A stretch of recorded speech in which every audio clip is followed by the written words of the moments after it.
You're listening to an Airwave Media Podcast. We took it all.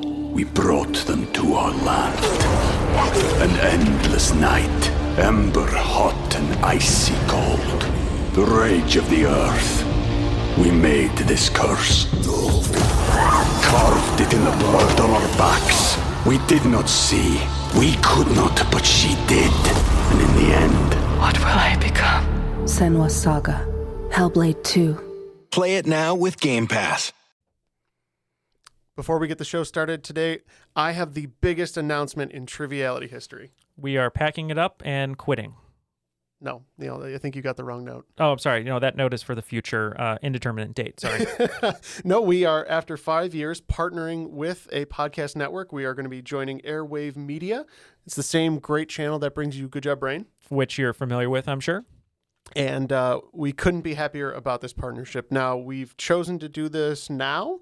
We think it makes the most sense. We are at a point, thanks to all of you, to transition this into potentially a full-time career. And we really want to work hard on that career path.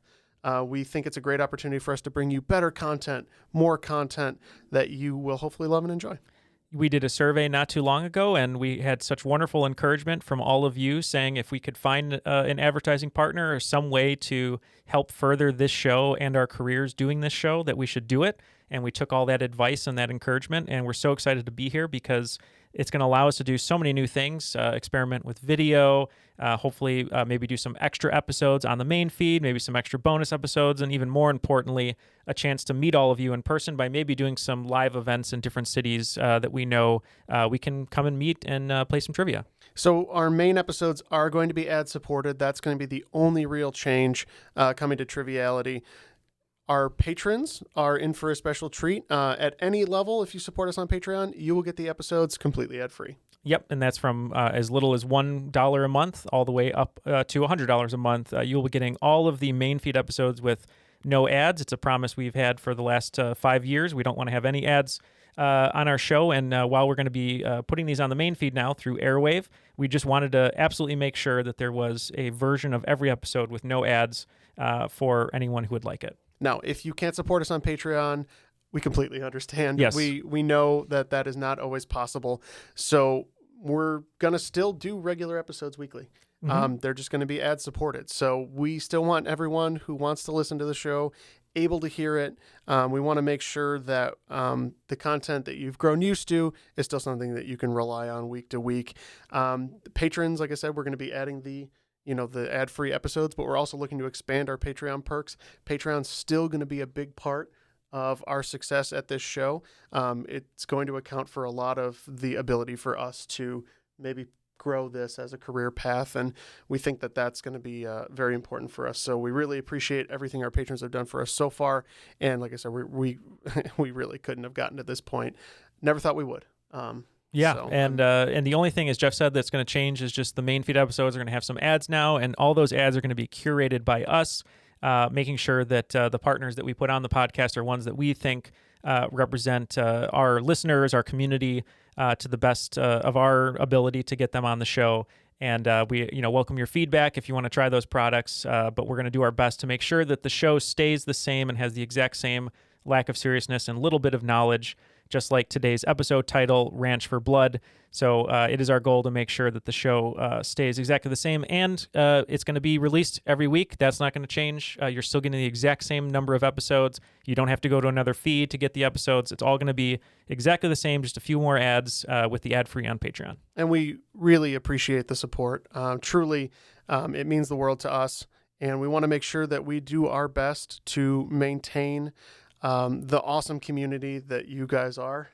And I think that's why it's taken us so long, and we want to be so conscientious about this decision. So we hope that you'll be as excited as we are, and we're hopeful that this will bring us into a new era of success. So here's to 5 more years of whatever this show is.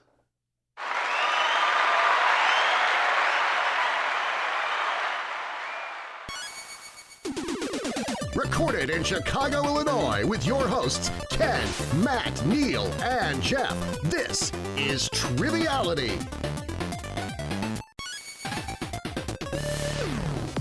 Hello and welcome to Triviality, the game where a lack of seriousness meets a little bit of knowledge. My name is Neil. I'm here in the studio with Ken and Jeff, but we're missing someone once again.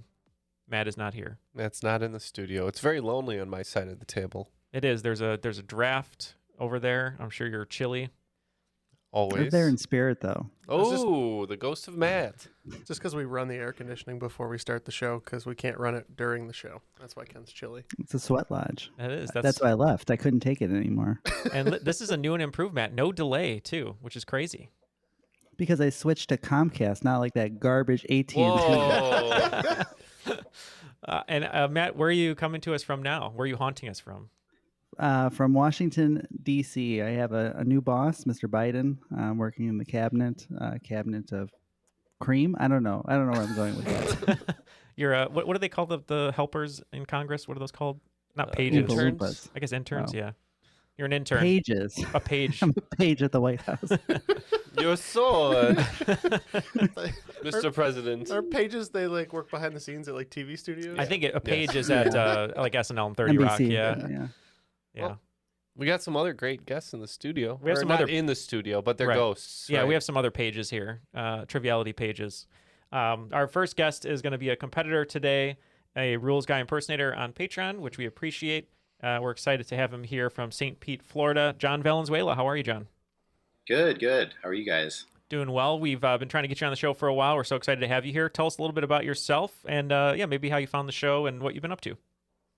Well, so right now I work in the service industry. I'm a server at this kind of like fancy daytime spot in downtown Tampa. I've done a lot of different things though throughout the years. I went to college I majored in microbiology and minored in Spanish. So I've done a bunch of different things since I was out of school. I was working in a lab for a little while when I first found your guys' podcast. I worked in this like genetics lab in Seattle while I was living there for a little while. And I had a lot of downtime where I was basically like pushing flies around under a microscope. And it was sort of tedious work where I had to sort flies. And I listened to a lot of different podcasts at the time. And eventually I was thinking like, well, I think it'd be fun to listen to Trivia Live because I wasn't going out to pub trivia or anything at the time, and I just stumbled upon you guys. Well, I just hope that our nonsense didn't like rattle your brain while you're trying to sort the flies or count the flies or anything like that. So hopefully later you'll be able to tell us the process of drilling into the flies that are encapsulated in sap and then getting the DNA out. And morphing it. Dino DNA. Yeah, my last name is actually Attenborough. I didn't know if you guys. Sorry, you said Valenzuela, but well, we spared no expense to get you here today. So thank you for joining us, John. Yeah, thanks for having me. And our game today is sort of a saving grace. We had some last minute moving around with our schedule, and we were in need of a host, and someone came to the rescue. A savior, Oakland 5 supporter on Patreon. Always nice to have her here. Ann Herndon, how are you? I'm doing great. Happy to be here and happy to help. Thank you so much. Thank you so much. Very much What's new in your world other than the door behind you that looks broken, you said? Oh, yeah. I have a million broken doors in my home, and I am enjoying being a homeowner and fixing everything. I still working for a hospital and now working remotely and loving that very much. Still having 2 crazy kids, an amazing partner, and 2 very insane cats. Lovely. Sounds like a full house. Yeah. Well, we need some teams to play Ann's impromptu game here. So what are we going to do? Me and Jeff are teaming up, right? I think so. Yeah, any idea on a team and name? then Matt and John, correct? That's right. So you guys had a team name first, so why don't you spill it? Well, I don't know the whole story. John, you have a semi-famous relative, right? That's right. Yeah. So my cousin Joe Kelly, he plays in the MLB. He's a relieving pitcher. He came up and started as a starting pitcher, but has been a reliever for years and years. He actually yesterday was his 10-year anniversary in the MLB of his debut. So he has 2 World Series rings, and we figured 2 rings to rule them all would be a appropriate.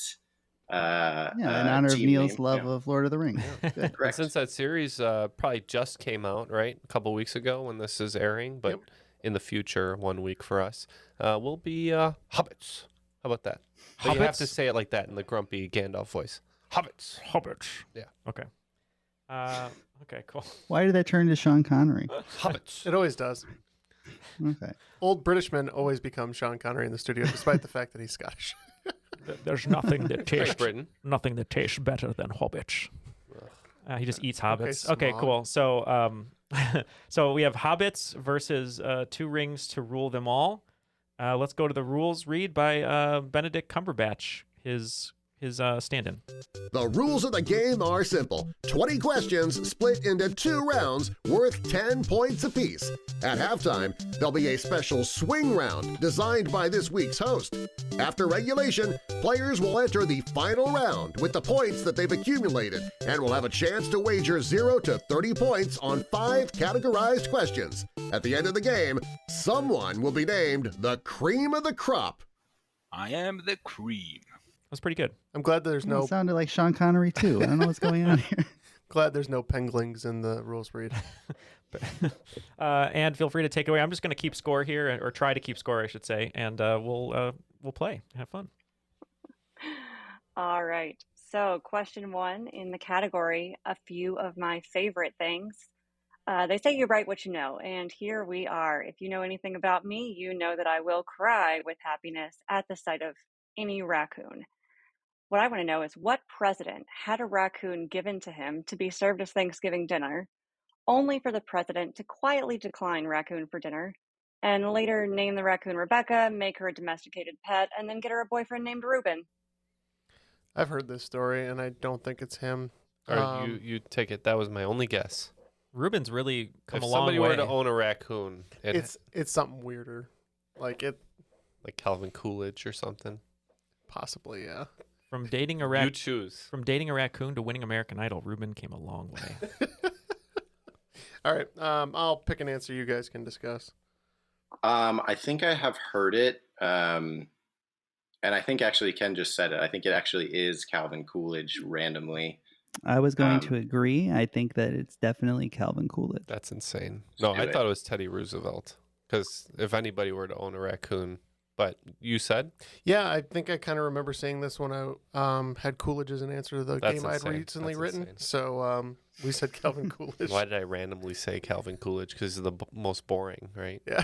All right. What's the correct answer? The correct answer is the president who quietly declined a raccoon for dinner is, in fact, Silent Cal. Wow. Good start. All right. Chaotic start. Well, you know, little during bit. the depression he caused, you gotta Eat some raccoon. eat sometime. raccoon or something. You turned down the raccoon. And then he started eating Too good trash, for just like a raccoon. vampire. If you eat a raccoon, then you start eating trash. Question number 2 in the category censorship. A 1952 episode of I Love Lucy was entitled Lucy is Enceinte because what English word was censored? Oh, I see what you wrote there, Jeff, and I like that. Let's do that. I don't know if that was something like, because TV was Pretty harsh. back ass Yeah. words. We'll go with that. Okay. Go ahead, guys. I don't speak any French at all. I have No, no me idea on neither. this one. So you're looking back into the 50s. When Lucy started, I believe that they originally had to be in separate beds. It was still in that time period. And then Lucille Ball got pregnant in real life, and I think they had to work it into the story. So I think it might be pregnant. All right, let's do it. Yeah, it makes sense. Especially considering the time period. Yeah. Mhm. What do we say, Jeff? Yeah, we too said pregnant. All right, and French for pregnant, enceinte means pregnant. That is correct. Points to both teams. Nice. Can't let people know. Can't say it. Can't let the kids learn what happens. Oh, it's I a guess stork. I don't know. It's a stork, Matt. That's true.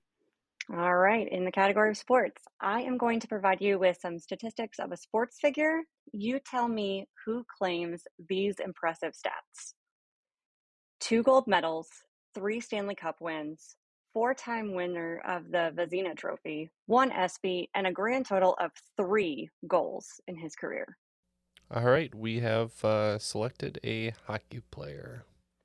Oh, spoilers. Yeah, come on, Matt. Come on. So with Good 3 choice. goals. Good choice. Yeah. It's funny. I wrote So down Wayne just- Gretzky before she even started asking the question. 'Cause Yeah, he's the great right. one. Gretzky. Yeah. So what are you thinking? Well, I mean, it's got to be a goalie since they only have 3 goals. Yeah. And they have all those awards. So maybe like Patrick Waugh or somebody else. So I was torn between Patrick Waugh and Martin Brodeur, but I think Marty scored more goals than that. I think he was a prolific goal scorer from the net somehow. I like Patrick Waugh. I'm from Colorado. You know, I grew up in the era where he was king. Yeah, he won 1 with them, and then I think he won 2 with maybe Edmonton at the tail end of the Gretzky era. Maybe, I don't know. But I think Patrick Waugh is a good guess. So, Old Roy boy. Yep, we'll lock in with Patty Roy. Always good pick. We were also thinking about Carey Price. I don't remember if she said cups, but I don't think he has any. But we went with Brodeur. All right. And Matt, you are correct. Marty Brodeur, known for scoring more goals than any other goalie in his entire career, but it is with 3. It is Marty Brodeur. Wrong for the right reasons. That's okay. All righty. Question number 4 in the category music. What man who was convicted of money laundering and conspiracy in 2008 was the subject of the following quote by Lynn Harless? I think deep down in his heart, that's all he really wanted to be, the 6th member. We can lock in. I just heard a thing on this guy. Is this the guy that screwed over in Sync? Yeah. Do you know his name? No, I don't. No, I don't think I can pull it. Yeah, I don't remember his name. All right, that guy. That guy who screwed over NSYNC and Backstreet Boys also, Lou Pearlman. And I could hear Neil's brain screaming as soon as I said Lynn Harless. That is Lou Pearlman. So NSYNC, Backstreet Boys, O-Town, LFO. Anyone 5. know who? Terrible. Anyone know who Lynn Harless? Terrible man. Anyone know who Lynn Harless is? No. That's Justin Timberlake's real name.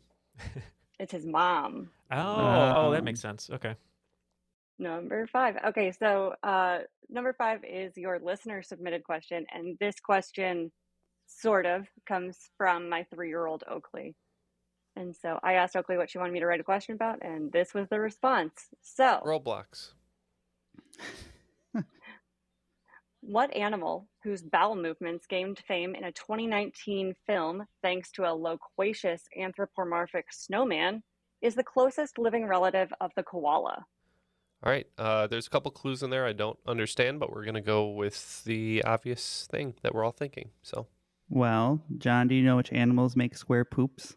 Well, based on some of the clues, I was thinking maybe the University of Michigan mascot, the Wolverine. Or it's possible. But I remember seeing this, but I can't remember what animal it was.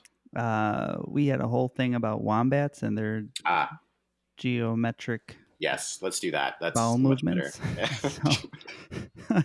So we're going to lock in with the wombats. Is that an episode title right there? It's possible. yeah, we said wombat. Not sure about the reference though. So the 2019 film is Frozen 2. Your loquacious anthropomorphic snowman is Olaf, and he often asks, "Did you know wombats poop squares?" Oh, I didn't know that part, but yes, I did. I haven't seen that movie yet, but I don't want to now because I live in 3 dimensions, so they actually poop cubes. You do know a lot about poop, though. After 5 questions, it looks like both teams are at 40, tied. We have 2 rings to rule them all, and hobbits. Thank you. 40 to 40. All right, question 6. Your category is same name. What name is shared by Eldrick Taunt, Lilium Lancifolium, and the family pet on the Brady Bunch? I don't know. I kind of remember the dog, but I don't remember the name. Let's go with this one. Okay. I like that. That could be a person name and a dog name. John, I think Rex, maybe.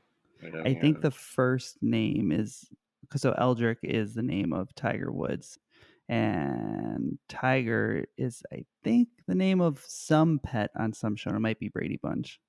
Good poll. I Good feel poll. good about their answer, yeah. We said Rex. So Eldrick Taunt is Eldrick Taunt Woods, Tiger Woods. Lilium lancifolium is a tiger lily, and the family pet on the Brady Bunch is Tiger. Nice job. Nice, Matt. Poll. Yeah, nice I poll. know my Tiger Woods. That's it. That's all I know about sports, apparently. Question number 7, your category is video games.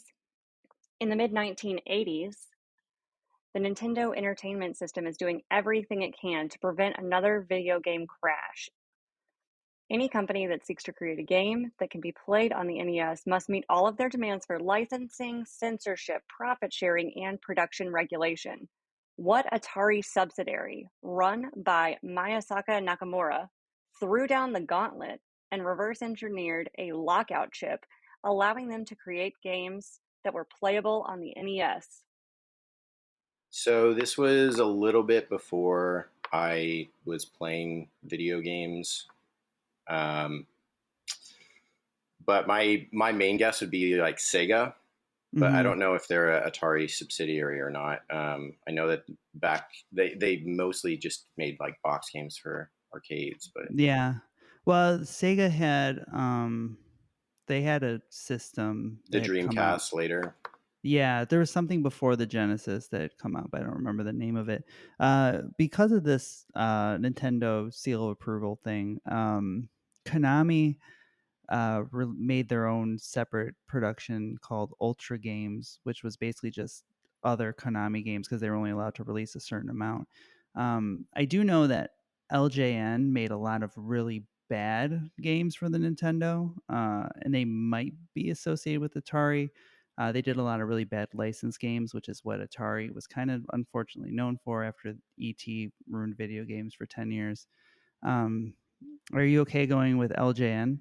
Yeah, you know this stuff a little better than I do, I think. So Very knowledgeable man on this one. We were not knowledgeable, so we just picked an electronics company and we said Motorola. Terrible guess. So throwing down the gauntlet was one of your clues in here. This is Tengen. Basically, Nintendo was trying to prevent all of these really horrible games. Like back in the day, in the 80s, like there was just, I think like Sears had a game, and like there were dog food games. It was terrible. And so Nintendo was trying to fix this, but they didn't. And ultimately, actually, Sega ended up licensing some of its games through Tengen, resulting in Sega games being able to be played on the NES. So I was right. All right, question number 8. This is a who am I question. I was born in a small town in West Virginia, but at 10 years old, following the death of my father, I was sent to my uncle's farm in Montana.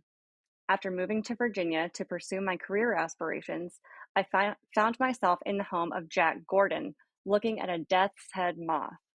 I've been portrayed by 2 Academy Award winners and labeled as the greatest heroine by the American Film Institute. Who am I? All right, I'm just having a little bit of trouble remembering the last name of this character, but I think we're locked in. I know Sissy Spacek portrayed a country singer, and she won an Academy Award for it. Like I think the movie is Coal Miner's Daughter, but I can't remember the name of the actual singer. Crap. That might be helpful. Is it like Patty Wilson? I don't think is right. Patsy Cline. I don't think it's right, but we might as well lock in because I don't think it's going to come to me. So yeah, older country singing lady, Patsy Cline. That's what we said. And we're going with an entirely fictional character. I said I had trouble remembering the last name, but I remembered it. We're going with Clarice Starling. All right. So Coal Miner's Daughter is Loretta Lynn. Yes, thank you. Jack Gordon, also known as John Grant, James Glum, or Buffalo Bill. This is Clarice Starling. So she's played by Julianne Moore in Hannibal, who won for Still Alice. And that was the butterfly hands, yeah. Or the moth hands, rather. Right. Obviously, Jodie Foster. Jodie Foster won an Academy Award for playing her as well. Question number 9. We're going to stay with the Academy theme, and your category is I'd like to thank the Academy. This is a quote. I think we've become very disconnected from the natural world. We feel entitled to artificially inseminate a cow, and when she gives birth, we steal her baby, even though her cries of anguish are unmistakable. This is a quote by What Vegan and Oscar winner who used the win as an opportunity to speak out against the dairy industry. All right, we'll go ahead and lock in here. I think I know this one. I seem to remember Leonardo DiCaprio in an acceptance speech,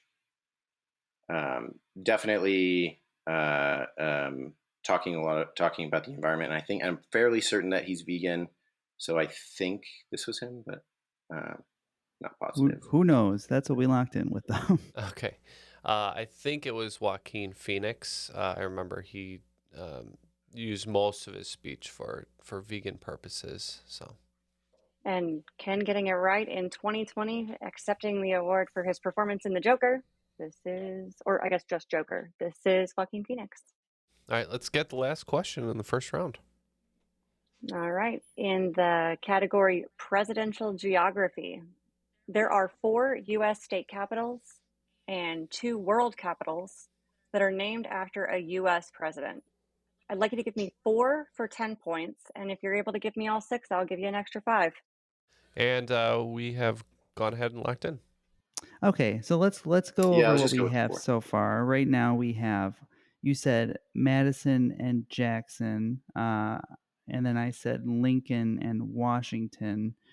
And then you had suggested Hamilton for Bermuda, right? Yeah, but I'm not sure if it's a territory or if it's considered a world capital. Yeah, so the first 4 are 4, and we were racking our brains for that 6th one, but I don't think it's going to come in a reasonable amount of time. So we are going to lock in with the first 4: Lincoln, Washington, Madison, and Jackson. Yeah, Ken was a big help here. We actually just started going through presidents because we thought that was the easier route. So Washington, first president, he gets D.C. Figured that's a world capital. Sorry, Adams. Then we move on to Jefferson for Jefferson City, Missouri. Madison, Wisconsin. The hard one here is Monrovia, Liberia. And then we said Jackson, Mississippi, and Lincoln, Nebraska. And I could not have done it any better than that. Jeff and Ken getting full points here. And then Matt and John for 2 rings. You guys got 4, right? Correct. So you get 5 points or 10 points. So Bermuda is a UN recognized member state, but Hamilton, not a president. That's what oh yeah. Oh, gosh. Yeah. He seems so important in that show. Is so mad. No, he got moited before. Aaron Boyce, so he gave up his shot. What a shame. After the first round, it looks like Team 2 Rings to Rule Them All is going to have 60 points going into the swing round, but with that final question picking up a full 15 points, Team Hobbits is now at 75 in the lead. Commit to the bit. Thank you. Yeah, you're welcome. So before we go to the swing round, I just want to thank all our Patreon supporters for helping out our show, including the 2 guests we have with us today. I just wanted to say a big thank you to a listener of the show named Bryce, who came up to me. I put one of our stickers on my laptop, which is the first time I've done it in 5 years. And someone came up and said, are you involved with Triviality at all? And I introduced myself, and a very, very nice person. Hopefully we'll have them on the show. They're in the Navy right now, in the Navy band, in the brass band, musician, which is really cool, traveling all around the country, different ball games, different events like that. So thank you, Bryce, for taking the time to introduce yourself. And that's one of the things we love so much about this show, and doing it is getting to interact with all of our listeners, but also all of our wonderful community we have, and all our Patreon supporters. For helping us out and getting to interact with them through our crop drop every month as well, and all that extra audio content. So thank you for everyone for supporting the show. And if you'd like to join Ann and John and so many great other people, you can go to patreon.com/trivialitypodcast to help us get to 500 patrons. I will say, Neil, we recently had a question. Somebody wanted to know if you need to be a patron to be on this show, and the answer to that question is no. That's right. We periodically put up listings so that you can come on the show either as a guest or a guest host. We usually do that on our Facebook group, The Crop. It is open to everyone. We do prioritize people who are able to support us, but the show is open for everyone. That's right. Yep. You don't have to be a patron. We appreciate it if you are, but you can just be any old listener who enjoys the show, and we'll love to meet you and get you on the program. So your swing round category today is medicine. I will give you the name of a surgical procedure. You tell me what body part's being operated on, as specific as possible. There's a little bit of leeway, but as specific as possible. I will spell the majority of these, and I do have some acronyms in here that I will also spell out. Okay, let's have it. All right. Number 1, cholecystectomy. CHOLEYSTECTOMY.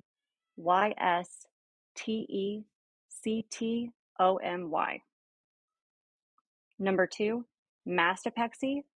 MASTOPEXY. Number 3, oophorectomy. OOPHORECTOMY.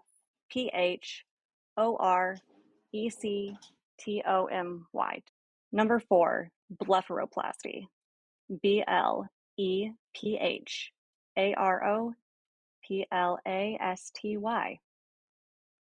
Number 5 is an acronym TURP, TURP. Number 6, also an acronym CABG, CABG.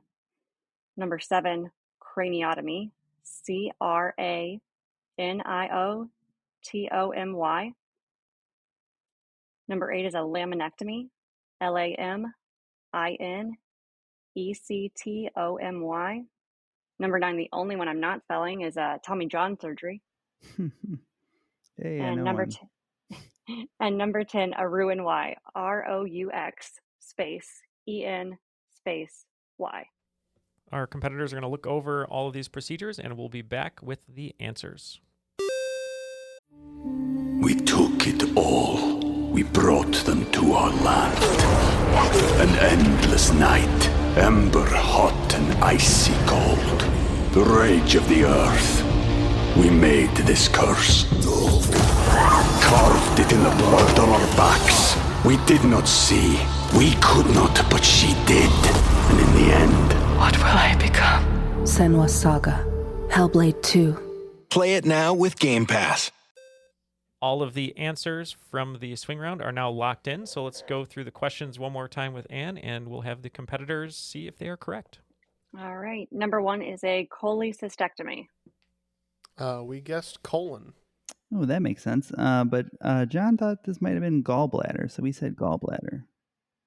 And this is the removal of your gallbladder. Hey. Nice job. Number 2 is a mastopexy.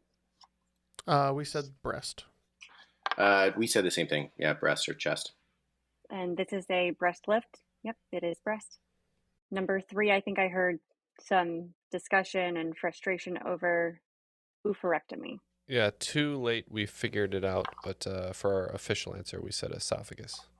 We said the tonsils. And this is removal of your ovary. This is ovary. That makes sense. Not close. Okay. Well, not your ovary, Matt, but somebody's ovary. Oh, got you. Yes, it is only the title of Matt's ovarian removal. No one else's. Very specific. Number 4 is a blepharoplasty. Yep, I happen to know that this is the eyelid. I think that's right. I should have got that one. My dad was an ophthalmologist, actually. But we said hip replacement. Made famous by Kenny Rogers. This is your eyelids. Number 5, TURP. We said prostate. We had no idea, and we just said the calves. And the P in TURP stands for prostate. Oh, man. Like a calf injection. Yeah, or implant, possibly. That's why you walk with like a little jump in your step, because you have those calf implants. Immediately, yeah, that's what I did when I moved out here. You know those don't work like muscles. Now he can dunk. He can dunk a basketball. Yeah. For number 6, cabbage. We didn't know. We said knee. Yeah, we didn't really have much on this one either. But we just kind of like went based on the first 2 letters being C and A, thinking maybe it's something cardio, and said heart. And standing for coronary arterial bypass graft. This is your heart. Oh, yeah. Good strategy. Listen to your heart. Number 7, craniotomy. We said the old chrome dome. We are pretty sure this is skull. And I have heard this word so many times during my rewatch of Grey's Anatomy. This is your skull or your brain. Because everybody's brain is always messed up on that show somehow. And there's patience. Number 8, laminectomy. We said spine. So any of these ectomy ones we knew are like removal, and they always have to be something that So you you can. don't want the spine removal, is what you're saying. Right. Unless you're a predator. I could use mine put in. I know that there's a layer of lamin like underneath your epidermis, underneath your skin. So we said like a skin graft or skin removal, but definitely not 100% on that. So John, you are right. It is like a small, thin layer, kind of like a laminated sheet of paper, but this small layer is in between your vertebrae, and it is your spine or your vertebrae. Oh, Jeff. Wow. Number 9, Tommy John. Jeff said that this is what pitchers get, and we said elbow in that case. This one we are 100% sure we said elbow. It's elbow. And number 10, ruin why. Jeff said, I think it's the GI of some sort, so we said intestines, or often said intestines. The only angle we had on this one was culinary from roux, because of how it was spelled, like thickening or something like that, and we are not really sure like if this counts as like a part or an organ or something. We said blood, maybe like a blood transfusion or a specific type of like switch your thickening sauce process. Yeah. It's really funny. Head to McDonald's, get a Brew NY. Jeff's arteries are full of hollandaise. They are, though. 20%. Well, I'm sorry if that misled you. I think it's just named after the man who performed it, whose last name was Roux, and this is a gastric bypass, so it is your stomach or your small intestine, so I'll take intestine. Okay, cool. I do like the idea of your blood just being your body's sauce, though. That's it's the new ranch. Some ancient Greek medicine right there. Newman's Own. The swing round scores are in. It looks like Team Two Rings to Rule them all picking up 25 points, bringing their total to 85, the year of my birth, and Hobbits picking up 35 points, bringing their total to 110 with a nice lead going into round 2. When you say Newman's Own, is that Paul Newman or Randy Newman, by the way? Could be either. Some be honest. people got ranch for blood. Oh, no. I don't like that. Oh, Lord. All right, let's get into the tee it up for you. second round. He should have been Audrey too, and Little Shop. Feed me, Seymour. Feed me, please. Somebody stop this man. It's not even supposed to be here today. Question number 1 in round 2. So last round we started with my favorite things, and I think we're going to do that again. So my favorite things, part 2, electric boogaloo. What word is used to describe a subset of yoga that is characterized by stringing postures together so that you move from one to another seamlessly using your breath? While no two classes of this style are ever the same, they often contain numerous sun salutations and transitions, specifically from chaturanga to cobra to down dog. We're locked in with an asterisk. I just got a quick question. Yeah, I don't have much. I mean, I could tell you if someone rallied off some terms, whether or not it applies to yoga or not, but I would not be able to get this one off the bat. Well, that is more than I can provide. I am not an avid yogi. I don't own a yoga mat. I don't practice. So I have nothing here. I know that namaste means something. So I'm bringing a lot to the... To go in namaste? Yeah, I guess. Sure. Sure, yeah, let's lock in. I mean, it's wrong, but let's lock in. Yeah, perfect. The best kind of answer. So I just want to clarify, are you looking for hatha, or like the vinyasa would be the flow itself, right? But you're looking for hatha? I would take either answer. Okay. That is completely fine. Okay, so we're in with hatha / vinyasa. And my official answer is vinyasa / hatha / flow. leaving it very open for people. Floga, Slash if you will. namaste. Ah, the Floga. No, I don't think so. That's fine. Floga. You know, you go down to Progressive and find some Floga. Flo is your teacher. Yeah, constantly getting you to buy insurance. Question 2 in the category of tattooing. What style of tattooing was created by Simone Paff and Volker Merchsky? Those are way pronounced wrong. In Wurzburg, Germany, and features characteristics of naturalistic, surrealistic, photorealistic motifs with graphics, lettering, and calligraphic elements, and is often only completed in blacks and red. Reluctant. I don't know. I also don't know different names for tattoo style. We've talked about it on the show before, Matt. I know. I know exactly what this is in reference to. This is not the kind that Neil has on his back. Maybe. Possibly. Unconfirmed. If you do have a tattoo on your back, what style is it? If I did, it's probably either tapped or Japanese Tribal. or tribal. Oh. Interesting. Or tribal. So we're gonna say prison tattoo. 'Cause we don't know. I believe, Ken, this is very similar sounding to Anne's favorite animal earlier, right? Yeah, that's right. Trash panda? Trash polka. And this is Trash Polka. Question number 3. Matt, hopefully we're getting more into your realm here. The category is sports geography. In what North American city would you find the highest seated capacity stadium that does not serve as a home field for a Big Ten football team? Jeff, any ideas? I think the largest stadium in the NFL, which I think we're thinking NFL, right, would be probably the biggest capacity. I think so. I think it's where Washington plays. Okay. The FedEx Field, I think, seats like 90. The Guardians? Either that no, not or the Guardians. What are they now? The Commanders. It's either that or Arrowhead Stadium. Both are like 90 plus You thousand. So you call it. We'll go where the Chiefs play, Arrowhead Stadium. Okay. So I think like the top 3 to 4 are all Big Ten. I know Michigan, the Big House, is number 1. I think Ohio State, and then Penn State.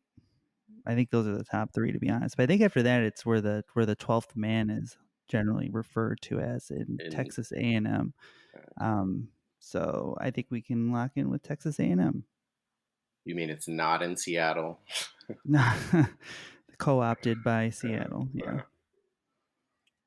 So, Matt, you are right on the money. Number 1 is the Big House, Michigan Stadium in Ann Arbor. Number 2 is Beaver Stadium in State College, Pennsylvania. Number 3 is, of which we do not speak in this house, Ohio Stadium in Columbus. And number 3 is Kyle Field at College Station, Texas. Yeah. For clarification, the largest seating capacity for a non-NCAA football stadium is MetLife Stadium, the home of the Giants and the Jets, with 82,500, and that's 16.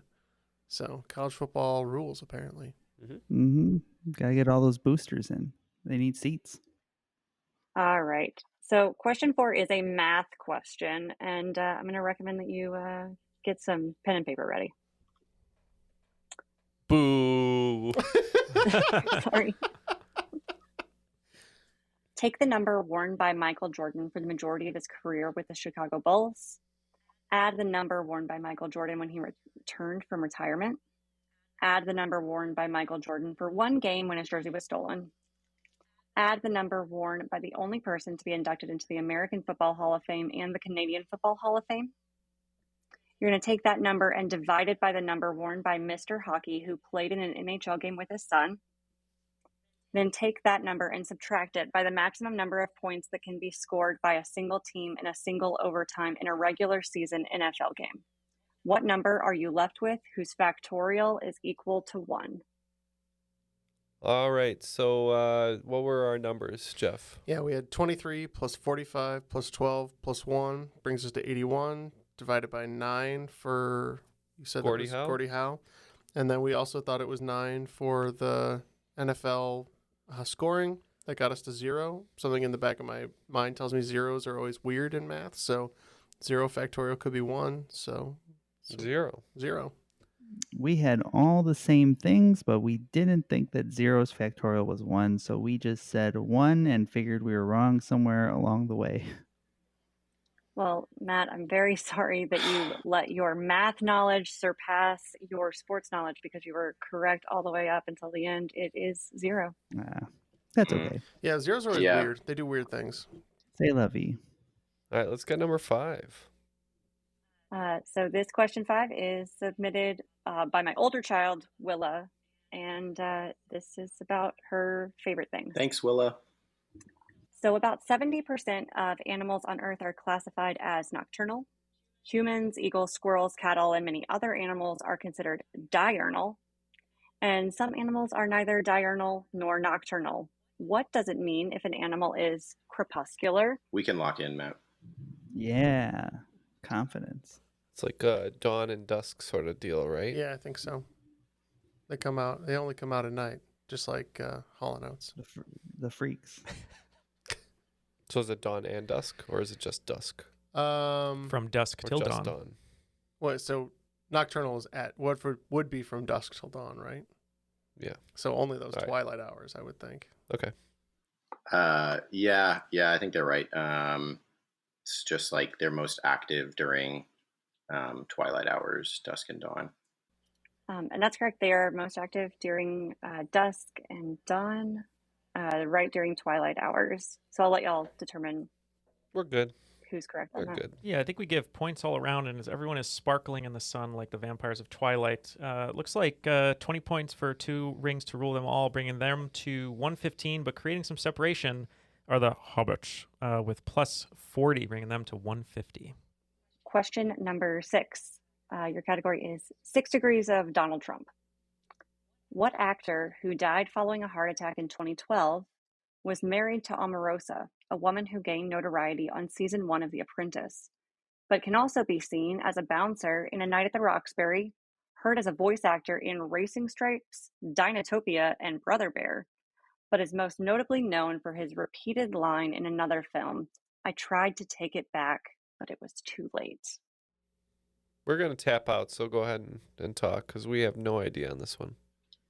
So this guy, he played the main character in The Green Mile, but his name is kind of escaping me. He's Michael Clark Duncan? Yeah, Michael Clark Duncan. Yeah, that's right. That's a line from that movie? Yeah, it's at the Michael very Clark end where Duncan he was married to Omarosa? That's the real revelation here. I know, right? All right, well, I guess that's what we're locking in with. I wouldn't have in a million years said Michael Clark Duncan, but we said nothing instead, so. I don't know what's more surprising, that Michael Clark Duncan is in Dinotopia or that he was married to Omarosa, but it is Michael Clark Duncan. Oh, that's a great poll. That makes total sense. As soon as they say that, I see him as John Coffey in that movie. Neil, did you know that one? I did, yeah, and mostly because of his great work helping Tom Hanks with his urinary infection. I helped Jeff in a similar way earlier today. Did you? Yeah, I walked in and I just saw you like holding near. It was a medical thing. And then there was Neil. like sparks and, you know. It was medical. It was medical. Is that from Dinotopia? I never saw it. Question 7, category. Sorry, yet again, more of my favorite things. I'm going to milk this for as long as I can. In the TV show Friends, Chandler's short-lived goldfish-killing roommate, Eddie, reveals that he broke up with his girlfriend because she didn't know the capital of Cambodia. What I want to know is, what is the actual capital of Cambodia? And for a bonus 5 points, what did Eddie's ex-girlfriend think was the capital? An Oscar winner whose name later appeared in the credits as a guest star on the show. Okay, we are locked in with our main answer, and we're not going to really try for the side answer on this one because we don't know. Okay. John, you were saying you think you knew the capital of Yeah, I Cambodia? mean, I think that that Kuala Lumpur is the capital of Cambodia, but I don't know for sure. And for the bonus, we say something, I don't know, something about a koala. It sounds similar. Ken and I discussed this, and I thought I knew it. I think it's like a 2-name something. And when I said it, Ken said, yeah, it sounds good. Phnom Fem or Penom Fem or something. I've only ever seen it written. I've never heard it pronounced. So, Jeff, you are correct. Phnom Penh is the capital of Cambodia, and Kuala Lumpur, capital of Malaysia. But me milking this because she thought the capital of Cambodia was Phnom Penh. Oh, okay. That's really bad. That's a bad joke. I'm sorry. Yeah. Question number 8 in the category of music. Jeffrey Mayhem Thompson, Aaron Hulk, and Nathan Bray were all murdered by Nathan Gale at Alrosa Villa nightclub in Columbus, Ohio. What musician was the original target of Nathan Gale and was pronounced dead at the scene? You think you remember it being that one? We'll lock in, I think. There's a couple other famous ones I could think of, but they weren't in Ohio. Is this potentially Dimebag Darrell? I don't know. I've got nothing on this one. You had nothing on this one? Yeah. Pretty sure that guy was murdered. And those sound like similar names in the sense of their stage names. That's fine with me. Yeah. We're going to lock in with the front man of, I believe, Pantera, Dimebag Darrell. Guitarist. Yeah. Okay. We too said Dimebag Darrell because I do believe he was killed at a show, so we said Dimebag as well. And Dimebag Darrell buried in a Kiss casket that was donated by Gene Simmons and buried with Eddie Van Halen's Bumblebee guitar. This is Dimebag Darrell Abbott. Wow. Class all the way down. Yeah, right. Question number 9 in the category of presidents. When I first joined Academic Quiz Bowl in high school and started going to live team trivia events at restaurants, I found out very quickly that I needed a way to remember all of the presidents in order. So I turned to the Animaniacs and a Jonathan Colton song. What president is described by these two songs as young and fierce, the man without a chin, and someone who repealed the Missouri Compromise? U.S. News and World Report had worse things to say, calling him Doughface and listing him in their series of the worst presidents ever. All right, we are locked in here for a really silly reason. So we were just talking, between Taft and Pierce. Pierce rhymes with fierce. Taft Maybe had a couple chins. Ambrose Bierce. He did, yeah. I don't think he was born yet. Bierce. Repeal got compromised. So I believe it's Franklin Pierce. Pierce, yeah. You want to just go with that since it rhymes with young and fierce, and I imagine more presidents than Taft have been somewhat large. We can lock in with Franklin Pierce. We too said Pierce because it rhymes with fierce. We were right in the Pierce Buchanan area for the Missouri Compromise thing, and Pierce made the most sense. And Yakko, Wacko, and Dot rhymed Franklin Pierce with young and fierce. And question number 10 in the category sports history. Probably more important than any history I ever learned in school is the MLB history taught to me by my dad, who is an amazing sports broadcaster and is someone who I will reference every time I am on the show. This question has nothing to do with my dad, but I feel inclined to ask a question that he has taught me every time. In 1936, the first 5 men were inducted into the Baseball Hall of Fame. What member of the first class received 222 votes, the most of any candidate, earning election with 98.23% of the vote? All right. So this is the inaugural class, having a bunch of old baseballers. I think Joe DiMaggio. Babe Ruth, obviously. Yeah. Joe was still playing at the time. Okay. Babe Ruth was not popular with the baseball writers because he was a drinker and a smoker. He was cool. Got it. He was too cool. Also, yeah, I think this might be Ty Cobb. Torn between him and potentially Honus Wagner. Very popular old baseball players, but I think I'm good with Ty Cobb. He seemed like the All-American guy. All right, you guys are going with Ty, and we're going with Cy. Cy Young. So Walter Johnson got 198 votes. Christy Mathewson got 205. Babe Ruth and Honus Wagner both got 215 votes apiece, and Ty Cobb Nice, had man. 98% of the vote. Very nice. Popular guy. It looks like 2 rings to rule them all, picking up what seems to be 40 more points, bringing their total to 155 to end regulation. But Hobbits picking up 30 more points, bringing their total to 180 going into the final round. So what are those final round categories, Ann? All right, your final round categories are Tik Tok, Make It Pop, Tonight I'm a Fight, Till We See the Sunlight, and Wake Up in the Morning Feeling Like P. Diddy.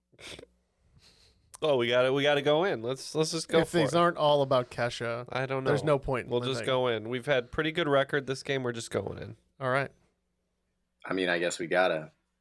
Yeah. Yeah. I mean, I'm an avid TikToker myself, so. All right. The wagers are in. Let's have the questions. All right, number 1 in the category TikTok. I hope you brushed up on your TikTok knowledge prior to appearing on today's episode. What content creator has a master's degree in science but spends his days online explaining where candle wax goes and strongly encouraging you to read his novel, A Beautifully Foolish Endeavor? And category number 2, Make It Pop. Melissa Vivian Jefferson released an album on July 15th, 2022, entitled Special. The 7th track on this album is entitled Break Up Twice and features sampling from a singer-songwriter who holds the record for most Grammys by a female rapper. Who is Melissa Vivian Jefferson, and who is the very educated woman who is sampled in her song Break Up Twice? Number 3, Tonight I'm a Fight.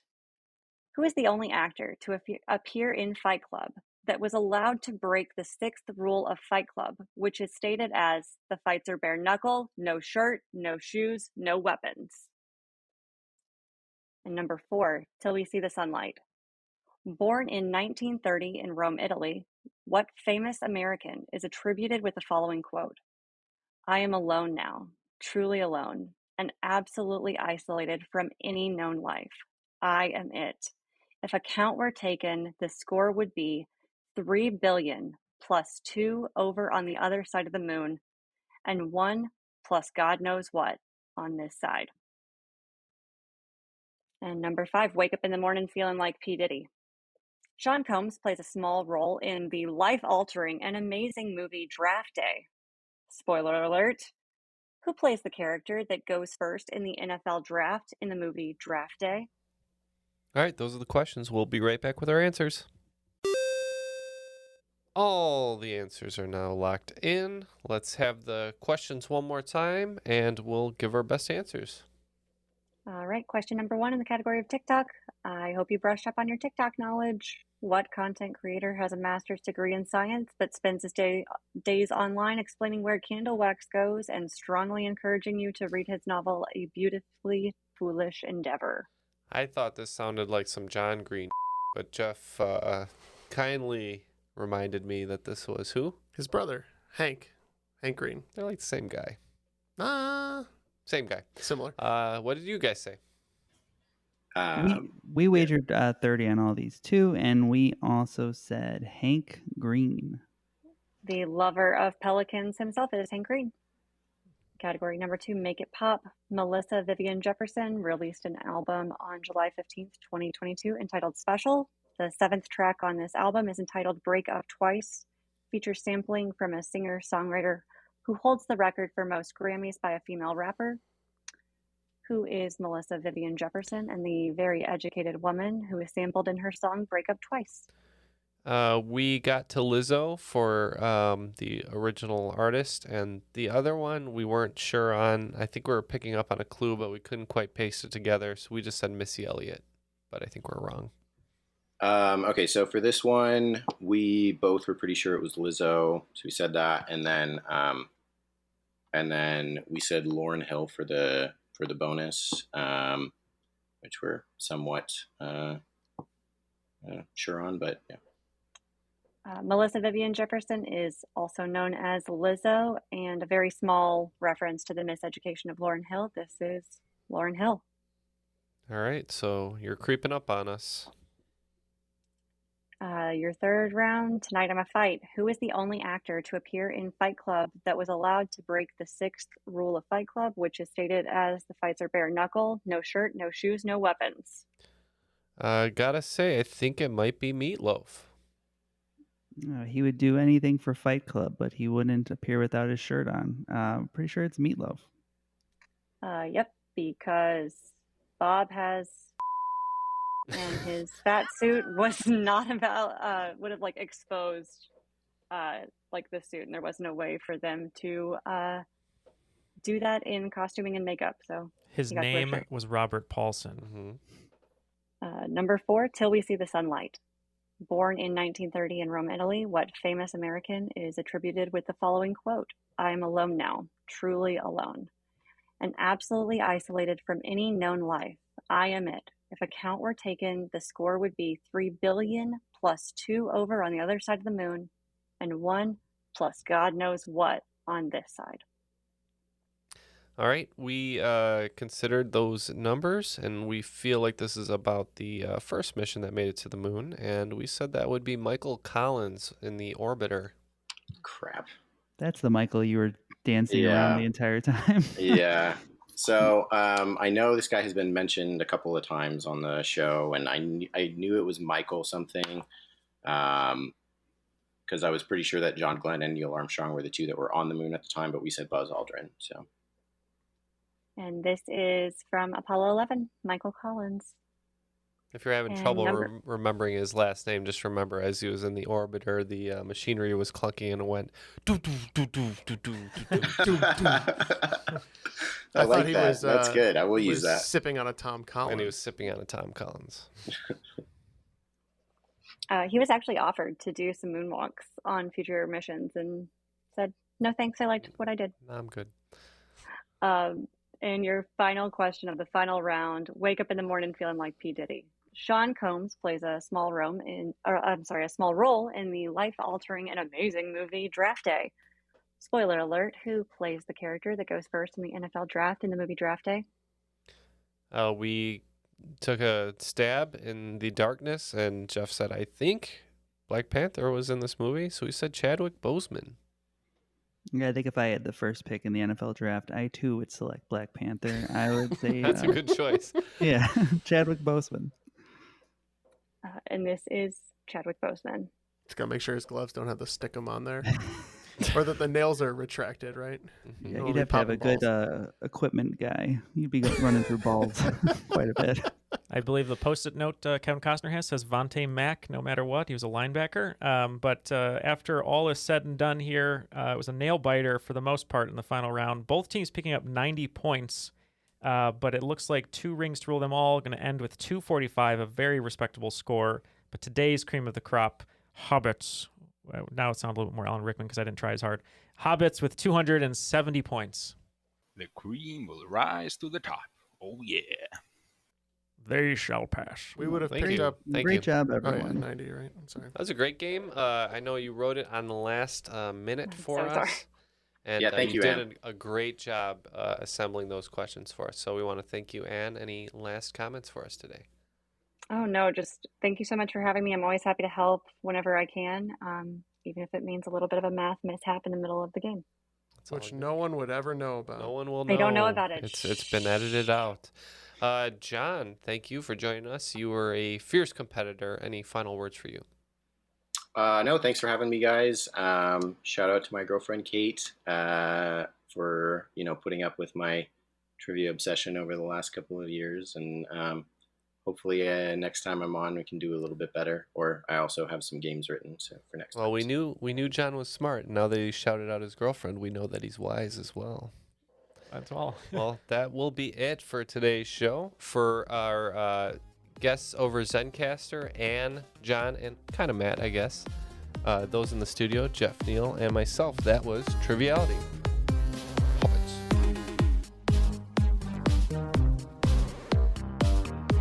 I'd watch an animated raccoon vampire series. Speaking of, scrappy little animals. I heard a trivia fact the other day that I can't get out of my head. And that's that spies used to dead drop information in the like hollowed out bodies of rats that were like velcroed up. Yep. And in order to not get animals to carry the dead rats away, they'd soak them in hot sauce. True story.